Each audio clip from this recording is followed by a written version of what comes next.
How you doing, everyone? Chase here to talk about the 2021 Mission, Carhartt Venture Mission.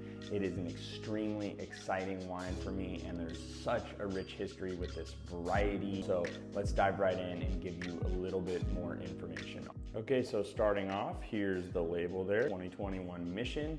We opened it last night for a little barbecue, and it tasted absolutely delicious. Before we dive into a little bit of the nose and the mouth and all those sorts of things, I just want to give a little bit of history on this variety. The wine is called Mission because that is the name of the variety. I know it sounds like a whimsical name, but it is not. It is actually a variety, and quite a historical one at that. The grape did come over from Mexico and was planted at Mission San Diego, and in fact followed the development of the missions up the West Coast, and so it sort of looked like as the Sacrament variety. Kind of a fun fact is that the Mission variety is one of the few that survived the Prohibition era. In the government's eyes, the propagation, the growing, and the producing of that wine was used for religious purposes. So going into current day, there are not a lot of Mission vineyards out there, and that's what makes this so exciting. This is actually a 1/4 acre vineyard up Tepisque Canyon near Santa Maria. We farmed this vineyard ourselves. It was planted by Portuguese immigrants almost 100 years ago.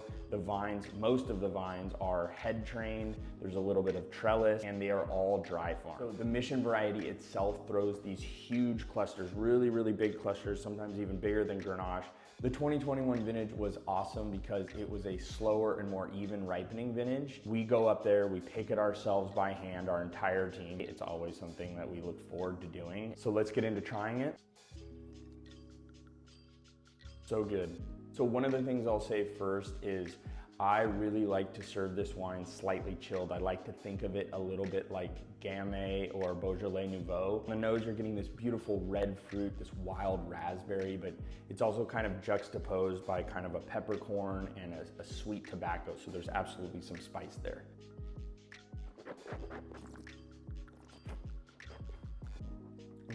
In the mouth, some kind of bright pomegranate. There's this tea aspect that we felt was very floral, kind of like rose tea, and then there's also some black pepper. As far as mouthfeel, there is a little bit of drying tannin in here, but I kind of like that. It gives a little bit more structure to the wine. So as far as experience, food pairings, things like that, like last night we did a barbecue that was a little bit more Greek inspired or Mediterranean inspired. So we did some lamb, a kale salad with a little bit of tabbouleh, used fresh herbs, things of that nature, and this wine just showed so nicely. If you weren't gonna do meat, I would do like the Greek meze platter. I would go with like a fattier fish. This acidity in that mouthfeel is really gonna cut through well on that. Simple grilled vegetables would work, roasted chicken or barbecued chicken, really anything. All in all, I would encourage you guys to grab some of this. We only made 3 barrels, so it's very small production. I promise you, it is very difficult to find the Mission variety out there. And if you break this out at a dinner party or in front of your friends who are wine nerds, this is the wine they should be attracted to. I hope you guys enjoy, drink this bottle. It's one of the most fun wines that we make in the entire Venture lineup. Cheers.